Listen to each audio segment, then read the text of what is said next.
গল্পের শুরুতে আমাদের নায়িকা জিংকে দেখি, ও এক হাতে গাছের গুড়ি নিয়ে যাচ্ছিল আর তার সাথে ড্রামা দেখে আমাদের নায়কের প্রেমে পড়ে গিয়েছে। জিং বলে, যদি আমার হাজবেন্ডও এত হ্যান্ডসাম হতো।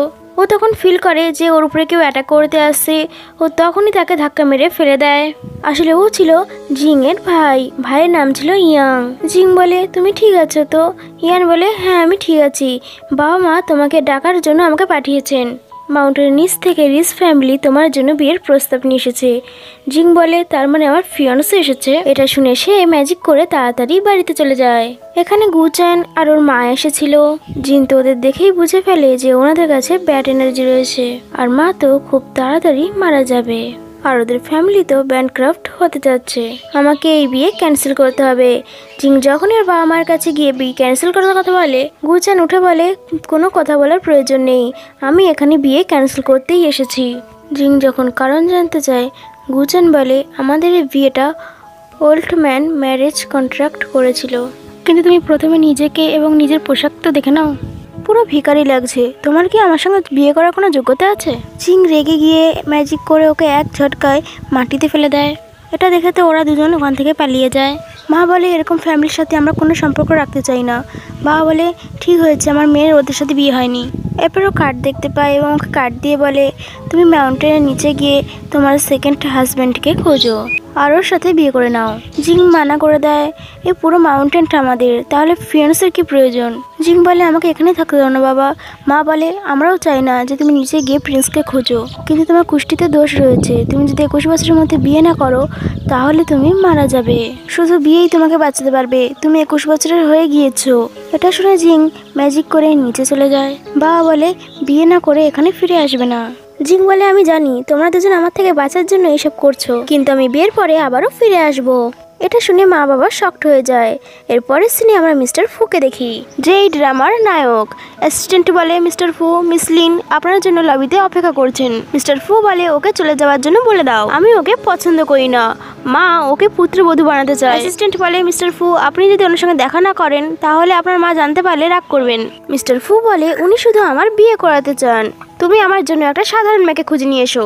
যদি আমি বিয়ে করিনি তাহলে মা লিনের সঙ্গে বিয়ে করার জন্য আমাকে আর জোর করবেন না। এরপর বাইরে এসে গাড়িতে বসতে যাচ্ছিল, তখনই সামনে দিয়ে একটা বড় ট্রাক আসছিল। ট্রাকের ব্রেক কাজ করছিল না। মিস্টার ফুয়ের অ্যাক্সিডেন্ট হতেই যাচ্ছিল, ঠিক সেই সময় জিং এসে ম্যাজিক করে ট্রাক থামিয়ে দেয়। এটা ছিল এই ড্রামার বেস্ট সিন। জিং এর এন্ট্রি অনেক নেজেটিক ছিল। এরপরও মিস্টার ফুয়ের দিকে তাকিয়ে স্মাইল করে ওখান থেকে চলে যায়। অ্যাসিস্ট্যান্ট মিস্টার ফুয়ের কাছে এসে বলে, আপনি ঠিক আছেন তো? মিস্টার ফু বলে, আমার ফার্স্ট লাভ হয়ে গিয়েছে। মিস্টার ফু ওকে বলে, 10 মিনিটের মধ্যে ওই মেয়ের ব্যাপারে সমস্ত খবর আমার চাই। অন্যদিকে জিং ওর বাবার বলে দেওয়া সেই অ্যাড্রেসে আসে, আর এত বড় বাড়ি দেখে বলে, আমার হাজবেন্ড তো অনেক রিচ। অন্য দিক থেকে গুশান ওর গার্লফ্রেন্ডের সঙ্গে আসছিল। গুশান জিজ্ঞাসা করে, তুমি এখানে কি করছো? আমাকে ফলো করতে করতে এখানে চলে এসেছো? তুমি তো অনেক স্মার্ট দেখছি। জিং ভাবে, আমি যেখানেই যাই সেখানেই টপকে পড়ে এই ছেলেটা, ইউজলেস পার্সেন্ট। তারপর গুশানকে বলে, নিজেকে নিয়ে এতটা কনফিডেন্ট হওয়া ভালো কথা নয়। গুশান বলে, তুমি যা খুশি করে নাও, কিন্তু তুমি আমাকে কখনোই পাবে না। জিং বলে, থেমে যাও, বেশি দূরে যেও না, আর তোমার লনসেন্স কথা বলা বন্ধ করো, এখানে আমি আমার ফিয়ান্সেকে খুঁজতে এসেছি। অন্যদিকে মিস্টার ফু গাড়িতে বসে কোথাও যাচ্ছিল। গাড়িতে বসে বসে মিস্টার ফু তো শুধু জিঙ্কের কথাই ভেবে যাচ্ছিল। মিস্টার ফু তো অনসাইট লাভ হয়ে গিয়েছে আর একা একা স্মাইল করছিল। অ্যাসিস্ট্যান্ট বলে, মিস্টার ফু, ওই মেয়ের ব্যাপারে আমরা কোনো ইনফরমেশন পাইনি। মিস্টার ফু বলে, কোনো ইনফরমেশন পাওনি? এটা তো সাধারণ ব্যাপার, কারণ ও খুব স্পেশাল একটা মেয়ে, সেই জন্য তুমি ওকে খুঁজে পাওনি। কিন্তু আমি জানি না আমার আবার ওর সাথে দেখা হবে কিনা। গুশান বলে, আমি তো সবে সবে তোমার সাথে ওয়েডিং ক্যান্সেল করেছি, এর মধ্যে তুমি সেকেন্ড ফিয়ান্সে পেয়ে গেছো। গুশানের গার্লফ্রেন্ড ওকে বলে, তুমি কতটা নিচে নেমে গিয়েছো, তোমার কি মনে হয় তুমি ওয়ার্ল্ডের বেস্ট মেয়ে? আগে নিজের পোশাক তো দেখে নাও। গুশান বলে, তুমি কতটা ফালতু একটা মেয়ে যে এক সময়ের মধ্যেই দুজনকে ফাঁসানোর ট্রাই করছে। তুমি জানো এটা কার বাড়ি? জিং বলে, হ্যাঁ এটা আমার ফিয়ান্সের বাড়ি। গুশান বলে, আমি তোমাকে বলেই দেই, এটা এই ক্যাপিটালের এক্সপেন্সিভ একটা হাউস। তুমি কি এটা বলতে চাইছো ফু ফ্যামিলির ইয়াং মাস্টার ফু চ্যান তোমার ফিয়ান্সে? জিং ভাবে, এই ছোট্ট একটা বাড়িকে এরা বড় কেন বলছে? এর থেকে বড় তো আমাদের মাউন্টেন। জিং গুশানকে বলে, আমি জানি না তুমি কি বলছো, কিন্তু মিস্টার ফুই আমার ফিয়ান্সে। এটা শুনে দুজনে হাসে আর বলে, তোমার যোগ্যতা কি আছে যে তুমি মিস্টার ফুয়ের সাথে বিয়ে করতে এসেছো? যদি আর অপমানিত না হতে চাও তাহলে এখান থেকে চলে যাও। গুলশান ওকে পিছনে ধাক্কা মারে। ঠিক তখন এখানে মিস্টার ফু চলে আসে আর বলে, কে বলেছে ওর কোনো যোগ্যতা নেই? এরা দুজন মিস্টার ফুকে দেখে একেবারে তো শকড হয়ে যায়। মিস্টার ফু গিয়ে জিংকে ক্লোজ করে বলে, এ আমার ফিয়ান্সে, আর ওকে এখান থেকে বের করে দেওয়া তোমার সাহস কি করে হলো? জিং ওকে দেখে ভাবে, আরে আমি তো একে সবে সবে বাঁচিয়েছি। গুফান বলে, জিং তুমি মিস্টার ফু এর ওয়াইফ সাজার জন্য একটা হ্যান্ডসাম ছেলেকে ধরে নিয়ে এসেছো। যে কেউ এসে বলবে আমি মিস্টার ফু, তো আমি তার কথা মেনে নেব? অ্যাসিস্ট্যান্ট বলে, এই মিস্টার ফু, ফু গ্রুপের প্রেসিডেন্ট। জিং ওকে দেখে ভাবে, এ তার মানে আমার ফিয়ন্সে, এই আমাকে শুধু বাঁচাতে পারবে। গুফান ওদের মজা উড়িয়ে জেনিকে জিজ্ঞাসা করে, বেবি তোমার বাবা ফু গ্রুপের সিনিয়র এক্সিকিউটিভ তাই না? তুমি ভালো করে এই লোকটাকে দেখো, এই লোকটাই কি মিস্টার ফু? জেনি বলে, আমি মিস্টার ফুকে কখনোই দেখিনি, কিন্তু উনি যেদিন প্রেসিডেন্ট হয়েছিলেন আমি ওনাকে ব্যাক সাইড থেকে দেখতে পেয়েছিলাম, সেটা এ ছিল না। অন্যদিকে জিং তো নিজের ভাবনাতেই ব্যস্ত ছিল। ও ভাবছিল এ তো অনেক হ্যান্ডসাম, ওর সাথে যদি বিয়ে হয়ে যায় অনেক মজা চলে আসবে। ও বলে, জিং তুমি ভালো অ্যাক্টরকে নিয়ে এসেছো, কিন্তু আমি তোমাকে বলে দেই সারা বছর মিস্টার ফু বিদেশে থাকেন, তোমার ওনার সাথে দেখা করার কোনো যোগ্যতা নেই, আর বিয়ে তো অনেক দূরের কথা। এইসব শুনে মিস্টার ফু তো রেগে যায় আর বলে, তোমার সাহস কি করে হয়? জিং তো রেগে গিয়ে গুশানকে একটা ঘুষি মেরে দেয়। ও দেয়ালে ধাক্কা খেয়ে আবারও নিচে পড়ে যায় আর বেহুশ হয়ে গিয়েছিল। সবাই তো এটা দেখে শকড হয়ে যায়। জিং বলে, তখন থেকেই পটর পটর করে যাচ্ছিল, ওর কারণে আমি তোমার ফিয়ান্সের সাথে এখনো ঠিকভাবে কথাই বলতে পারিনি। এখন এর ব্যান্ড বাজি দিয়েছি, আর ডিস্টার্ব করবে না। অ্যাসিস্ট্যান্ট ভাবে, ওয়াও এটা কি সেই মেয়ে যাকে মিস্টার ফু লাইক করে? মিস্টার ফু ওর দিকে তাকিয়ে ভাবে, এ কি সত্যি সেই মেয়ে যাকে আমি লাইক করি? কিন্তু এই কথাটা আমি কিভাবে বলবো? তখনই জিং বলে, চলো আমরা বিয়ে করে নেই। মিস্টার ফু তো শকড হয়ে জিজ্ঞাসা করে, কি বললে তুমি? জিং বলে, আমার কুষ্টিতে দোষ আছে, আমি যদি তোমার সাথে বিয়ে না করি তাহলে আমি মারা যাব। মিস্টার ফু বলে, আমাদের তো সবে সবে দেখা হয়েছে, এখনই বিয়ে করাটা কি ঠিক হবে?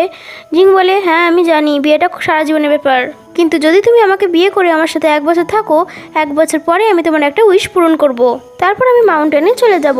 মিস্টার ফু বলে, মাত্র 1 বছর? ও বলে, তুমি যদি না করতে চাও কোনো ব্যাপার না, আর এটা বলে ওখান থেকে চলে যাচ্ছিল। মিস্টার ফু ওকে ধরে বলে, ঠিক আছে, আর ভাবে অন্তত 1 বছর আমি তোমার সাথে থাকতে পারবো, আর চোখ ভরে দেখবো, এটাই আমার জন্য যথেষ্ট। পরের সিনে ওরা ম্যারেজ সার্টিফিকেট নিয়ে নেয়। বাইরে আসার পর মিস্টার ফু ভাবে, আমার বিশ্বাসই হচ্ছে না, প্রথম দেখাতেই আমাদের বিয়ে হয়ে গেছে। আর জিঙ্গো ভাবে, আমি ম্যারেজ সার্টিফিকেট নিয়ে নিয়েছি, এখনই বাড়িতে যেতে পারবো, আর ওকে বাই বলে চলে যেতে থাকছিল। তখনই মিস্টার ফু বলে, তোমার বাবা তোমাকে বলেনি যে বিয়ের পরে কাপলকে সবসময় একসাথেই থাকতে হয়? জিং বলে, না তো, আর ভাবে এর কাছে পার্পল এনার্জি রয়েছে, এর সঙ্গে থাকলে আমারই সুবিধা হবে। তারপর বলে, ঠিক আছে, আমরা 1 বছর একসাথেই থাকবো। এটা শুনে মিস্টার ফু তো খুশি হয়ে যায় আর ওকে ব্ল্যাক কার্ড দিয়ে বলে, এটা তোমার জন্য। জিং জিজ্ঞাসা করে, এটা কি? তো ও বলে, এটা আমার স্যালারি কার্ড, হাজব্যান্ড যে টাকা রোজগার করে সেটা তো ওয়াইফেরই। তখন জিং ভাবে, তার মানে বাবার সব টাকা মায়ের কাছে আছে, কিন্তু ও খুব ভালো একটা লোক। আর ও ইনোসেন্টের সাথে বলে, ঠিক আছে, আমি এটা আমার কাছে রেখে দিচ্ছি, 1 বছর পর আমি তোমাকে এটা ফেরত দিয়ে দেবো। মিস্টার ফু বলে, চলো। জিং বলে, কোথায়? মিস্টার ফু বলে, গুচানের সাথে ফু গ্রুপের 10 মিলিয়ন কন্ট্রাক্ট হতে চলেছে, এর জন্য ও একটা বড় পার্টি রাখবে। ও তোমাকে বুলি করেছে তাই না? এবার ও দেখবে আমি ওর সাথে কি কি করতে পারি। জিং ভাবে, ওর সাথে আমার বিয়ে হবে ভেবে আমার বাবা মা ওকে 10 মিলিয়নের গিফট পাঠিয়েছিল, আর ওর সাথে যখন আমার বিয়ে হয়নি ওর কাছ থেকে এই সব কিছু আমায় ফেরত নিতে হবে। তো জিং মিস্টার ফুকে ঠিক আছে বলে ম্যাজিক করে পার্টিতে চলে যায়। অ্যাসিস্ট্যান্ট এসে জিজ্ঞাসা করে, মিসেস ফু কোথায়? ও বলে, আগেই ও চলে গিয়েছে।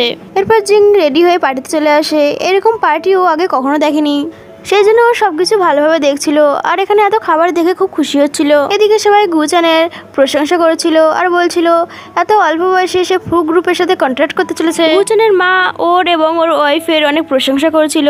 তখনই জেনি জিংকে দেখে বলে, এখানে কি করছে? যদি এই মিস্টার ফুয়ের সামনে উল্টো পাল্টা কিছু বলে দেয় তাহলে আমাদের হাত থেকে কন্ট্রাক্ট চলে যাবে। এটা শুনে গুচান ওর কাছে গিয়ে ওর হাত থেকে খাবার ফেলে দিয়ে বলে, তোমার লজ্জা করে না যে তুমি এখানেও চলে এসেছো? আমি তোমাকে বলে দিয়েছিলাম না যে আমি তোমার মতন মেয়েদের সাথে কখনোই বিয়ে করবো না? চলে যাও এখান থেকে, যাই করো না কেন। আমি তোমার ব্যাকগ্রাউন্ডের ব্যাপারে জানি, আমি তোমাকে কখনোই বিয়ে করবো না, তাই তুমি এখান থেকে চলে যাও। জিং ম্যারেজ সার্টিফিকেট দেখিয়ে বলে, আমি ম্যারিড, আর তাছাড়াও আমার তোমার উপরে কোনো ইন্টারেস্ট নেই।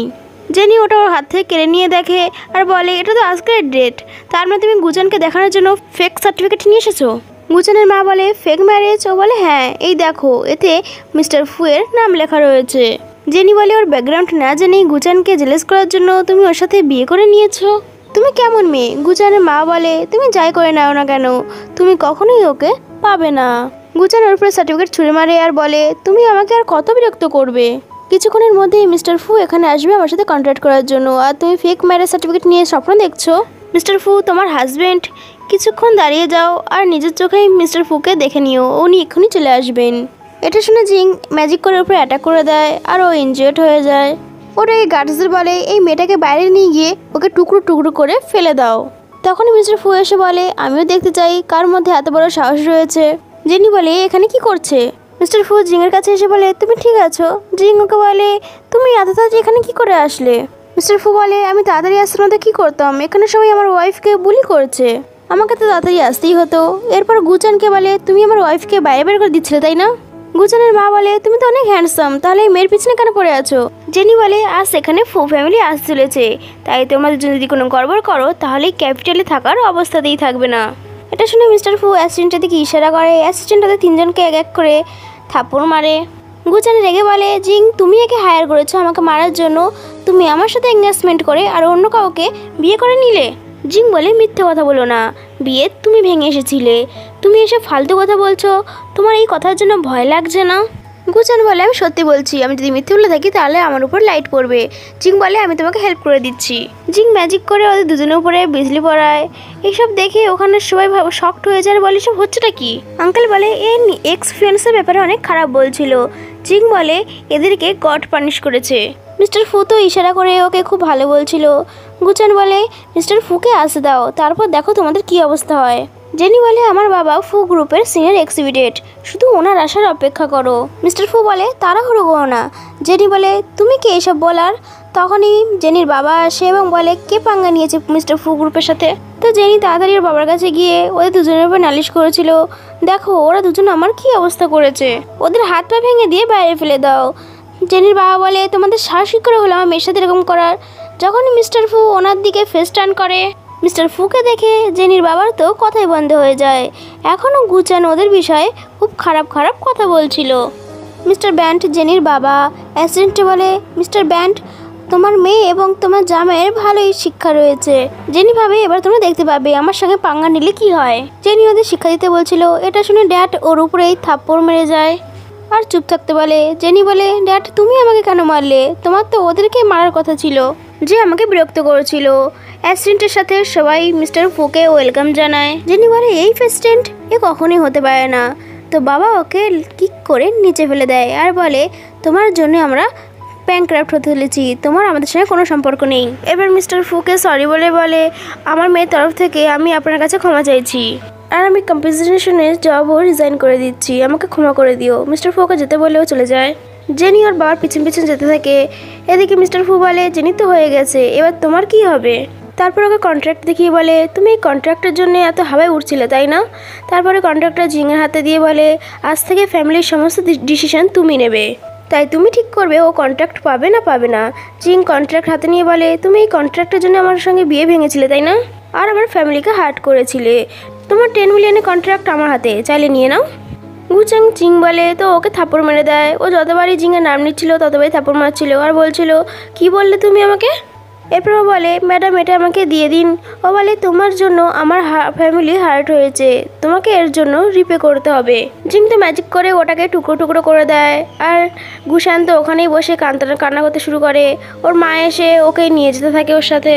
তখন মিস্টার ফু বলে দাঁড়াও কোথায় নিয়ে যাচ্ছে ওকে? তখন মা বলে তুমি আবার কি করতে চাও আমার ছেলের সাথে? তখনও বলে আমি অ্যানাউন্স করতে চাই যে ওর সঙ্গে যে যে কাজ করবে সে ফু গ্রুপের সঙ্গে কাজ করতে পারবে না। এটা শুনে সবাই এক এক করে ওর সাথে কাজ করতে মানা করছিল। এটা শুনে গুচান তো রেগে যায় এবং জিংকে উল্টোপাল্টা বলতে শুরু করে। জিং ম্যাজিক করে মুখ বন্ধ করে দেয় আর মিস্টার ফুকে বলে হাবি তুমি কি ওই সব কিছু পেতে আমাকে সাহায্য করতে পারো? মিস্টার ফু হ্যাঁ বলে দেয়। তো জিং ওকে সব কিছু বলতে শুরু করে। মিস্টার ফু বলে 80 মিলিয়নকে হায়ার করে 100 মিলিয়ন হয়। তো অ্যাসিস্ট্যান্ট ওর ব্যাংক চেক করে দেখে এখন শুধুমাত্র 70 মিলিয়ন আছে, এখনও 30 মিলিয়ন দিতে হবে। জিং বলে এবার আমার পালা, তো ওই 30 মিলিয়ন তুমি আমাকে দেবে। এটা শুনে ও তো বেহুশ হয়ে যায়। এরপর মিস্টার ফু জিংকে বলে চলো আমি তোমাকে একটা জায়গায় নিয়ে যাচ্ছি। ও বলে কোথায়? ও বলে চলো না, গেলে দেখতে পাবে তুমি। মিস্টার ফু তো ওকে একটা মলে নিয়ে এসেছিলো আর জুয়েলারি সিলেক্ট করতে বলে। ও কিছু না ভেবেই অনেক জুয়েলারি সিলেক্ট করে ফেলে। আর ওর প্রাইস দেখে আবারও মানা করে দেয়। মিস্টার ফু বলে কি হয়েছে? জিং বলে তুমি দেখোনি ওর পিছনে কতগুলো শূন্য রয়েছে? মিস্টার ফু বলে তুমি জানো না তোমার হাজব্যান্ড কতটা রিচ, এই মলটা তো আমারই। এটা শুনে জিং বাচ্চাদের মতন অনেক কিছুই আবারও অর্ডার করতে শুরু করে। মলের ম্যানেজার তো শকড হয়ে যায় আর সবকিছু প্যাক করতে ওখান থেকে চলে যায়। জিং মিস্টার ফুকে বলে তুমি খুব ভালো। মিস্টার ফু বলে আমি সবসময় ভালো থাকবো। এরপর ওকে ডিরেক্ট সিলেক্ট করতে বলে। তো মিস্টার ফুয়ের একটা গ্রাউন্ড খুব পছন্দ হয়, তো ওটা জিংয়ের জন্য নিয়ে নেয়। ম্যানেজার বলে এটা ওয়ার্ল্ডের বেস্ট ডিজাইনার বানিয়েছে। জিং মিস্টার ফুকে বলে যখন থেকে আমি মাউন্টেনের নিচে এসেছি শুধু তুমি আমার জন্য ভালো। মিস্টার ফু বলে এটা তোমার জন্য গুড লাক তাই না, আর আমি সবসময় তোমার জন্য ভালো মানুষ হয়ে থাকতে চাই। আর ওকে ক্লোজ করে কিস করতে যাচ্ছিল, কিন্তু জিং ওকে সরিয়ে বলে সরি আমি এটা করতে পারবো না। তখনই মিস্টার ফুয়ের কাছে ওর মায়ের কল আসে। ফোন ধরার সঙ্গে সঙ্গে ওর মার উপরে চিৎকার করে আর বলে তুমি এখনো মিস লেনের সাথে বিয়ে করনি, আর না ম্যারেজ সার্টিফিকেট নিয়েছো। তুমি আমাকে আর তোমার বাবাকে জেনে বুঝে বিরক্ত করছো। মিস্টার ফু বলে মা আমি ম্যারেড। এটা শুনে তো ওর মা আরও বেশি ওর উপরে চিৎকার করতে শুরু করে, তুমি আবারও আমাকে মিথ্যে বলছো। ও বলে না মম আমি সত্যি বলছি, আজ রাতে আমি ওকে নিয়ে আমার বাড়িতে যাব, তুমি ওর সাথে নিজেই দেখা করে নিও। মিস্টার ফু কল করার পরে ওকে বলে। জিং ভয় ভয় বলে আজকে যেতে হবে। মিস্টার ফু বলে ভয় পেও না, আমি তোমাকে প্রোটেক্ট করব। জিং বলে আমি ও সম্পর্কে বলছি না, আমি গিফটের সম্পর্কে বলছি। আমি প্রথমবার দেখা করতে যাচ্ছি, তো থোড়ি না আমি খালি হাতে যেতে পারি, চলো আগে গিফট নিয়ে নিই। অন্যদিকে গুজানের মা গুজানকে ডাকছিল। গুজান উঠে পড়ে আর বলে জিং তুমি আমার সমস্ত টাকা নিয়ে আমাকে ভিখারি বানিয়ে দিয়েছো, আমি তোমাকে ছাড়বো না। তখনই জেনি এসে বলে আমিও তোমার সাথে আছি। ও জেনির উপরে চিৎকার করে বলে সরে যাও আমার থেকে, তুমি যখন জানতেই না মিস্টার ফু আসলে কে, তাহলে মিথ্যে বলেছিলে কেন? তোমার কারণে মিস্টার ফুকে অনেক অপমান করেছি, যার কারণে আমি ব্যাংক্রাফট হয়ে গিয়েছি। জেনি বলে সব কিছু জিংয়ের কারণে হয়েছে, ওকে শিক্ষা দেওয়ার জন্য আমার কাছে একটা প্ল্যান আছে। মিস লিনের মিস্টার ফুয়ের সাথে বিয়ে ঠিক হয়েছিল। ওই ক্যাপিটালে 3 রিচ ফ্যামিলির মধ্যে এক রিচ ফ্যামিলির একমাত্র মেয়ে। যখন ও জানতে পারবে জিং ওর জায়গা নেবার চেষ্টা করছে তাহলে ও ওকে ছাড়বে না। গুজান বলে তাহলে আমার নিজে গিয়ে ওকে বলা উচিত, তারপরে ও জিংয়ের সাথে বোঝাপড়া করে নেবে। আমি সত্যি চাই জিং মরে যাক। এদিকে আমরা লিনকে দেখি যে জানতে পারে মিস্টার ফুয়ের বিয়ে হয়ে গিয়েছে। অন্যদিকে এরা দুজন অপশন হলে এসেছিল। জিং ভাবে আমার ভাইয়ের অপশন হল অনেক বড় এবং খুব সুন্দর, চলো এরা কেউ জানে না যে এই অপশন হল জিয়াং ফ্যামিলির। বাবা এটা লুকিয়ে রাখতে বলেছে। মিস্টার ফু বলে এই মলের একটা স্পেশাল জিনিস হলো এখানে যত অবজেক্টের জিনিস আছে সব অবজেক্ট অরিজিনাল। কিন্তু তুমি এই মলের ব্যাপারে কি করে জানো? তখন জিং ভাবে এই মলটা তো আমার ভাইয়েরই, কিন্তু আমি এখন এটা ওকে বলতে পারবো না। তখন জিং মিস্টার ফুকে বলে মিডিয়াতে সবসময় এর ব্যাপারেই কথা বলতে থাকে, আমি নিউজ থেকে জানতে পেরেছি। তখন মিস্টার ফু বলে আমরা ভেতরে যাই। তখনই লিন আসে আর ওদের থামায় আর বলে এ লেডিকে, তো আমি তোমার ফিয়ান্সে। এটা শুনে জিং ওর হাত ধরে নেয়। লিন বলে ও তোমার ক্লোজে কেন দাঁড়িয়েছে? জিং মিস্টার ফুকে বলে এ তোমার ফিয়ান্সে। মিস্টার ফু বলে না না, আর লিনকে বলে আমরা কখনো এঙ্গেজ ছিলাম না, তুমি শুধু আমার মায়ের চয়েস, কিন্তু আমার ওয়াইফ এখন জিং, তাই উল্টো পাল্টা কিছু বলো না যাতে আমার ওয়াইফ আমাকে ভুল বোঝে। লিন বলে ওয়াইফ? তুমি আমাকে ছেড়ে দিয়ে এরকম একটা ফালতু মেয়ের সাথে বিয়ে কিভাবে করতে পারো, যে ঠিকভাবে ড্রেসও পরতে পারে না? ও লিনের উপর রেগে বলে ঠিকভাবে কথা বলো। লিন মিস্টার ফুয়ের কাছে এসে বলে তুমি এরকম আমার সাথে কি করে করতে পারো? মিস্টার ফু ওর কথা ইগনোর করে বলে আমি যদি রুট হয়ে যাই তুমি আমাকে ব্লেম করতে পারবে না। লিন বলে ও তো একটা ফালতু মেয়ে, তুমি কিভাবে ওকে লাইক করতে পারো? জিং মিষ্টি করে বলে হানি আমি কি ফালতু? মিস্টার ফু বলে আমার ফালতু মেয়েই পছন্দ। লিন বলে ও বিয়ের 2 দিন পরেই অপশন এসে জেদ করছিল, এতে পুরো বোঝা যায় ও তোমাকে লুটতে চাইছে, ও তোমাকে নয় তোমার টাকাকে ভালোবাসে। জিং আবারও মিষ্টি করে বলে হানি আমি তোমাকে নয় তোমার টাকা লুটতে চাইছি। মিস্টার ফু বলে কোনো ব্যাপার না, আমি অনেক বড় লোক। জিং বলে লিন তোমার আর কিছু বলার আছে? আমরা তো বেস্ট কাপল, তুমি এটাই ভালো হবে তুমি আমার হাজব্যান্ডকে ছেড়ে অন্য কাউকে খুঁজে নাও, নাহলে আমি তোমাকে ছাড়বো না। তখন লিন বলে দেখো আমাকে কিভাবে বুলি করছে। মিস্টার ফু বলে ও আমার ওয়াইফ তো করতে পারে। তো জিং বলে হানি আমরা ভেতরে যেতে পারি।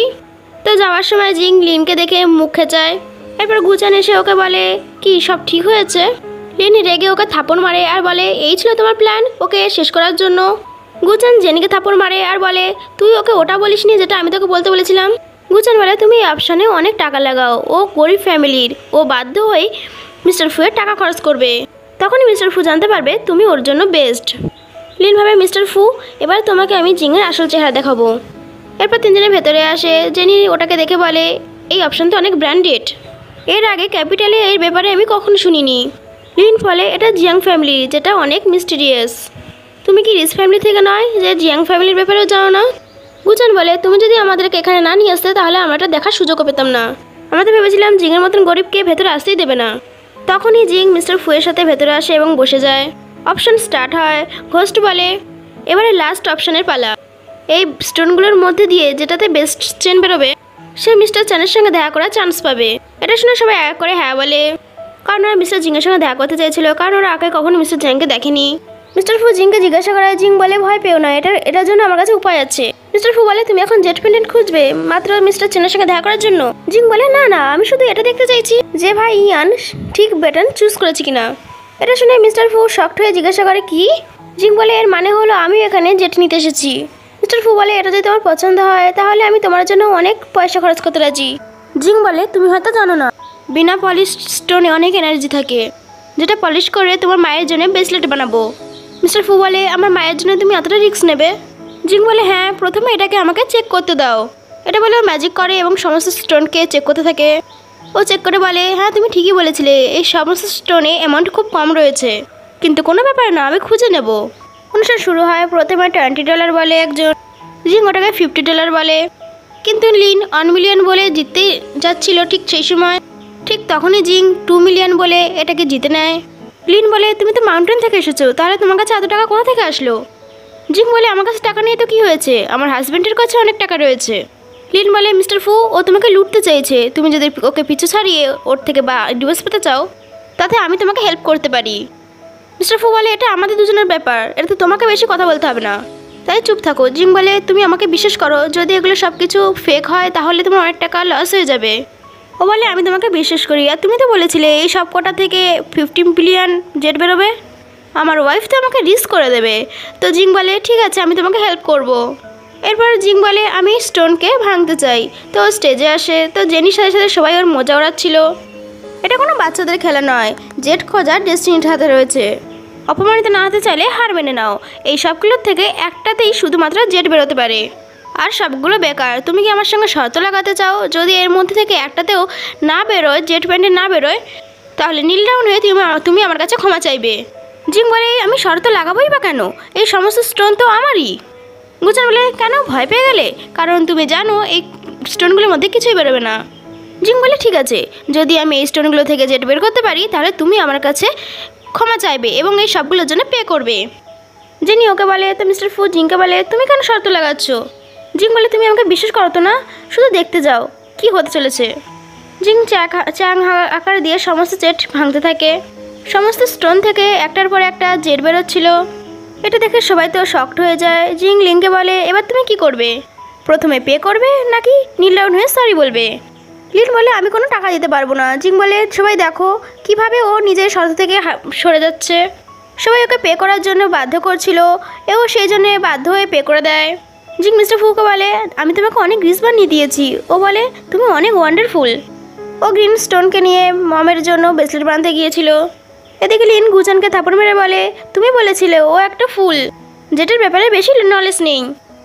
তাহলে এটা কি ছিল? ও বলে, আগে থেকেই হয়তো ও সব কিছু জানতো।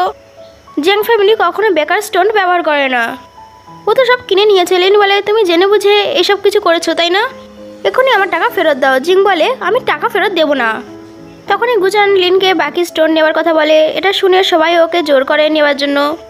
জিং বলে, এই সমস্ত স্টোন বেকার, আমি ওদের চিট করতে চাইছি না। জিং বলতে যাচ্ছিল যে এই সমস্ত স্টোন বেকার, তখনই লিন ওইসব কিছু কিনতে যায়। এটা শুনে জিং ভাবে, একে কিভাবে শিক্ষা দেওয়া যায়।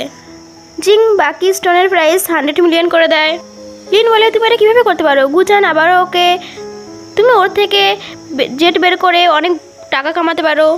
সবাই ওটা কেনার জন্য ওকে অনেক জোরে জোরে চিৎকার করতেছিল, আর এটা দুজন লিনকে ধাক্কা মারছিল আর বলছিল, এরকম সুযোগ আর তুমি পাবে না। লিনও 100 মিলিয়নের সমস্ত স্টোনকে কিনে নেয়। এই দুজন হাজব্যান্ড ওয়াইফ তো হাসতে থাকে যে লিনের এবার ব্যান্ড বাজ চলেছে। গুচান লিনকে স্টোন ভাঙতে বলে। লিন যখন স্টোন ভাঙে তো ওর থেকে কিছু বেরোয় না, সবাই তো শকড হয়ে যায়। তো গুচান বলে, কোনো ব্যাপার না, এখানে অনেকগুলো রয়েছে, তুমি এক এক করে একটা ভাঙো, ওর থেকে একটা না একটা বেরোবে। এটা শুনে লিন সমস্ত স্টোনকে এক এক করে ভাঙতে শুরু করে, কিন্তু সমস্ত স্টোন তো বেকার ছিল। এটা দেখে সমস্ত লোক তো নিজেদের মধ্যে কথা বলতে শুরু করে। এটা লিনের কেমন লাগ যে সমস্ত স্টোন বেকার হলো, ভালো হয়েছে এটা আমরা কিনিনি। লিন গুচানকে থাপড় মেরে আর বলে, তোমার কারণে আমি 1 মিলিয়ন হারিয়ে ফেলেছি, এবার তুমি কি বলতে চাও? গুচান বলে, জিং যেরকম দেখতে সেরকম নয়, ও নিশ্চয়ই কিছু একটা করেছে, ও যে কটা স্টোন ভেঙেছে সব কটা থেকে জেট বেরিয়েছে, আর তোমাকে সমস্ত বেকার স্টোন দিয়েছে। লিন জিংকে দোষ দিচ্ছিল, তো জিং বলে তুমি হয়তো জানো না বেশি লোভ করতে নেই, আর এটা তোমার বেশি লোভ করার কারণেই হয়েছে। লিন রেগে ওখান থেকে চলে যায়। তো হোস্ট এসে দুজনকে চ্যানের সঙ্গে দেখা করতে নিয়ে যাচ্ছিল। দুজনে ভয় পেয়েছিল। জিং ভাবে মিস্টার চ্যাং মানে ও তোমার ভাই ইয়াং, ও যদি জানতে পারে আমি এর সাথে বিয়ে করে নিয়েছি তাহলে আমাকে খুব বকবে। এদিকে মিস্টার ফু ভাবে মিস্টার চ্যাং আমার ফ্রেন্ড, ও যদি জানতে পারে আমি ম্যারিড তাহলে ও আমাকে অনেক প্রশ্ন করবে। তখনই দুজন একসাথে বলে ওঠে আমি কিছু বলতে চাই। মিস্টার ফু বলে প্রথমে তুমি বলো। জিং বলে আমার মিস্টার চ্যাংয়ের সঙ্গে দেখা করার কোনো ইন্টারেস্ট নেই। মিস্টার ফু বলে আমারও। তো চলে যায় এখান থেকে। তো হোস্ট যেতেই ওরা দরজা বন্ধ করে এখান থেকে চলে যায়। হোস্ট মিস্টার চিয়াং মানে জিংয়ের ভাইকে নিয়ে এসেছিল আর বলে মিস্টার ফু কোন মেয়ের সাথে এসেছে, দেখতে তো হবেই সেই মেয়েটাকে। যখনই ও ডোর ওপেন করে তো ওখানেতে কেউ ছিল না।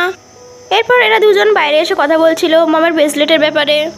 ওদের দুজনের কথা এরা তিনজন শুনছিল। ওরা যাওয়ার পরে লিন বলে মিস্টার ফু শুধু আমার, ওকে যদি কেউ কিনে নিতে চায় তাহলে আমি তাকে প্রাণে মেরে ফেলবো।